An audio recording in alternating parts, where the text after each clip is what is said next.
దేవుని ప్రియులకు శుభములు. ఈ దినమందు దేవుని వాక్యాలు చదువుకుందాము.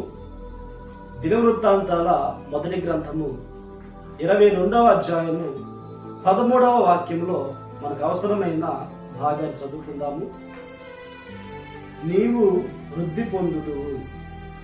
ప్రియ దేవుని బిడ్డలారా, అభివృద్ధి పొందాలి అని, వృద్ధి చెందాలి అని ఎవరైనా ఆశపడుతూ ఉంటారు. అంటే ఉన్న స్థితిలో నుండి ఇంకాస్త ఉన్నతమైన స్థితిలోనికి వెళ్ళటమే వృద్ధి. ప్రతి వారు కూడా వృద్ధి చెందాలి, ఇంకా ఉన్నతమైన దేవుని పొందుకోవాలి, ఇంకా ఉన్నతమైన స్థానంలోనికి వెళ్ళాలని ఆశపడుతూ ఉంటారు. ఈ దినమందు దేవుని లేఖనంలో దేవుడు నీతో చెప్తున్న మాట ఏంటంటే, నీవు వృద్ధి పొందుదువు. ఈ లోకపరంగా ఆస్తి విషయంలో వృద్ధి పొందాలని కోరుకుంటూ ఉంటారు. వారికి కలిగిన వాటిని ఇంకనూ వృద్ధిపరుచుకోవాలని అనేక మంది ప్రయాసపడుతూ ఉంటారు, నడిపించబడుతూ ఉంటారు. యేసుక్రీస్తుని వెంబడిస్తున్న మనము, ఆయన్ని సేవిస్తున్న మనము వృద్ధి పొందాలనే ఆశ మనకు ఉంటుంది.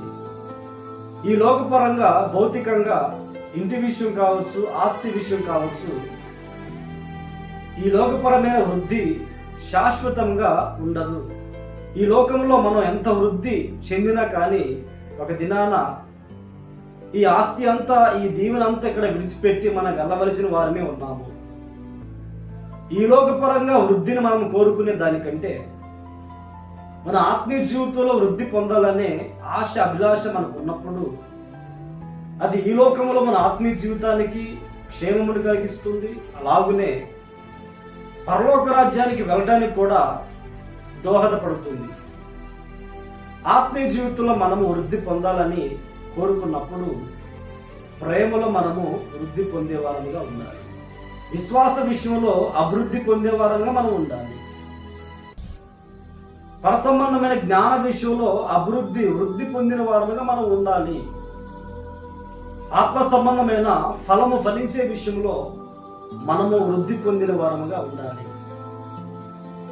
ఈ ఆత్మ సంబంధంగా మనం వృద్ధి పొందాలి అనే ఆశ మనకు ఉన్నప్పుడు, దేవుని సన్నిధిలో ఆ రీతిగా ప్రార్థించుకుంటూ ఉన్నప్పుడు నిశ్చయముగా ఆయన మనల్ని ఆత్మీయముగా వృద్ధిపరుస్తాడు.